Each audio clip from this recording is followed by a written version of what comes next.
Halo semuanya, nama saya Jo Berlianti Junaswan. Saya dari Universitas Internasional Batam. Kali ini saya akan membahas tentang tata cara pengajuan permohonan gugatan ke pengadilan agama serta proses berperkara di pengadilan agama. Tanpa berlama-lama lagi, yuk kita langsung ke materinya. Yang pertama akan saya bahas di sini adalah bagaimana sih cara kita mengajukan gugatan ke pengadilan agama. Tahap yang pertama adalah pihak-pihak yang berperkara datang ke pengadilan agama dengan membawa surat gugatan atau surat permohonan. Setelah itu, kita bisa langsung menghadap ke petugas meja pertama untuk menyerahkan surat gugatan atau surat permohonan minimal 2 rangkap.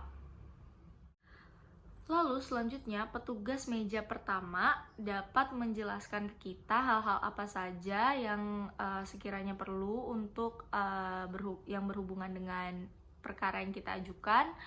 Lalu setelah itu petugas meja pertama menaksir panjar biaya perkara yang kemudian akan ditulis dalam SKUM atau surat kuasa untuk membayar.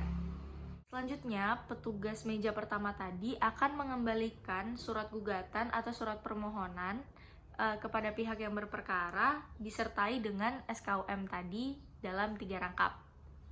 Lalu tahap yang kelima, surat permohonan atau surat gugatan tadi beserta SKUM-nya akan kita serahkan ke kasir.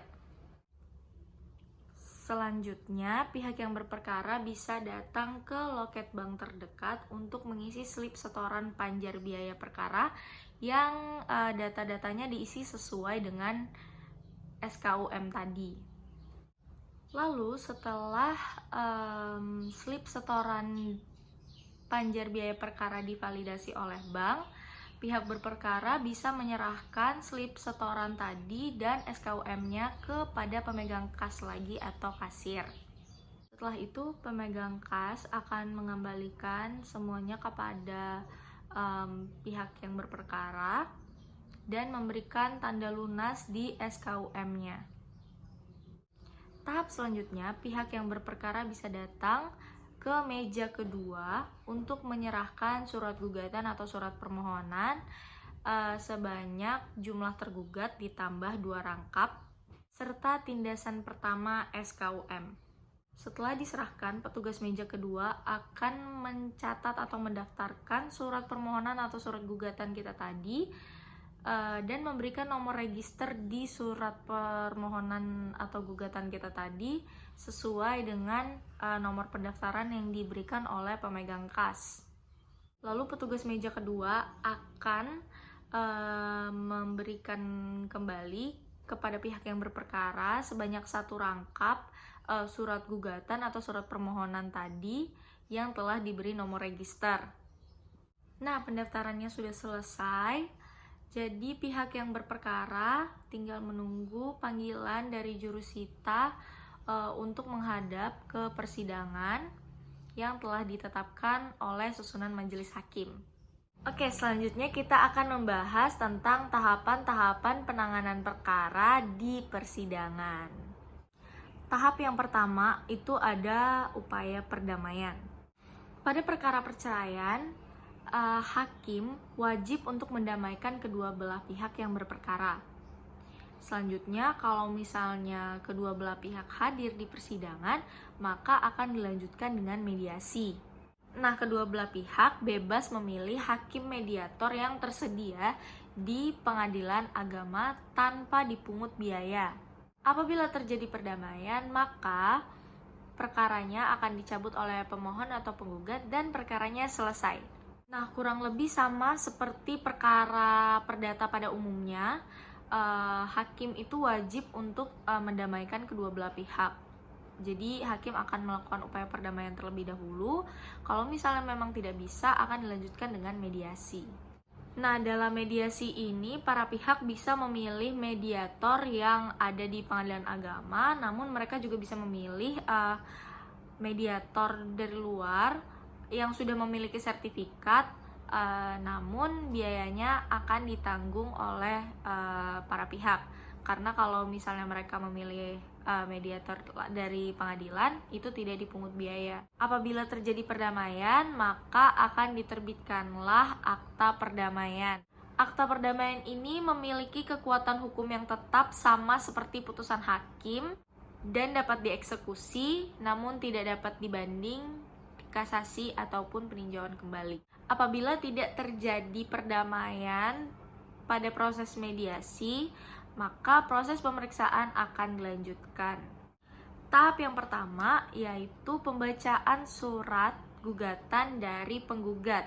Sebelum surat gugatan dibacakan, hakim wajib untuk menyatakan bahwa sidang tertutup untuk umum.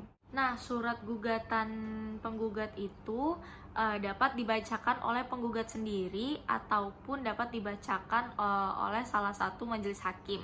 Dan sebelum majelis hakim memberikan kesempatan kepada tergugat untuk memberikan jawabannya, maka penggugat masih bisa diberikan kesempatan untuk mengubah isi dari gugatan tersebut. Apabila penggugat menyatakan tidak ada yang ingin diubah atau tidak ada yang ingin ditambahkan, maka persidangannya akan berlanjut ke tahap selanjutnya. Setelah pembacaan surat gugatan, maka tahap selanjutnya yaitu jawaban dari pihak tergugat. Setelah surat gugatan dibacakan, maka tergugat akan diberi kesempatan untuk memberikan jawabannya baik di hari itu juga maupun di sidang berikutnya. Nah, jawaban dari tergugat ini bisa dilakukan secara tertulis maupun lisan. Dan pada tahap jawaban ini, tergugat diberi kesempatan untuk memberikan tangkisan balik atau eksepsi ataupun rekovensi, gugatan kembali. Tahap selanjutnya adalah replik dari penggugat. Setelah tergugat menyampaikan jawabannya, maka penggugat akan diberi kesempatan untuk menanggapi jawaban dari tergugat tersebut. Lalu tahap berikutnya setelah replik adalah duplik dari tergugat. Jadi setelah penggugat menyampaikan repliknya, tergugat akan menyampaikan duplik. Nah, apabila acara jawab-menjawabnya itu sudah dianggap cukup oleh hakim, maka akan dilanjutkan ke tahap selanjutnya yaitu pembuktian. Pembuktian. Nah, di sini kedua belah pihak maupun penggugat maupun tergugat itu diberikan kesempatan yang sama oleh hakim untuk memberikan bukti-bukti dan menghadirkan saksi-saksi. Setelah tahap pembuktian dirasa cukup, maka kita akan berlanjut ke tahap selanjutnya yaitu kesimpulan para pihak.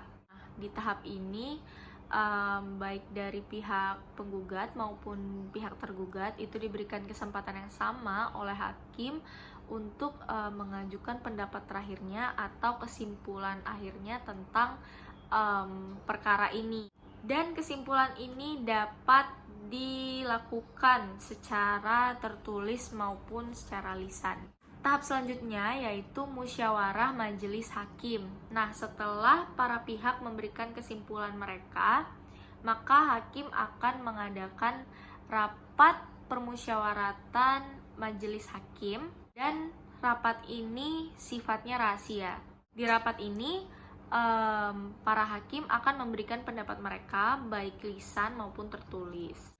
Nah, jika terjadi perbedaan pendapat, maka akan diambil suara terbanyak atau akan dilakukan voting dan pendapat yang berbeda tersebut akan dimuat dalam putusan. Selanjutnya yaitu putusan hakim. Jadi setelah selesai musyawarah dari hakim, maka putusan ini akan dibacakan sesuai dengan jadwal sidang. Setelah dibacakan putusan tersebut, baik dari pihak penggugat maupun pihak tergugat mempunyai tenggang waktu 14 hari untuk mengajukan banding. Jika ada pihak yang tidak hadir, baik itu penggugat ataupun tergugat pada saat pembacaan putusan, maka dari pihak jurusita akan menyampaikan putusan tersebut. Jadi kalau mau mengajukan banding, maka tenggang waktunya itu adalah 14 hari setelah kedua belah pihak menerima putusan tersebut. Kalau untuk perkara cerai talak, masih ada sidang lanjutan, yaitu sidang pengucapan ikrar talak. Dan ini dilakukan setelah putusan berkekuatan hukum tetap. Oke, sekian video dari saya. Semoga bermanfaat. Terima kasih sudah menonton. Bye!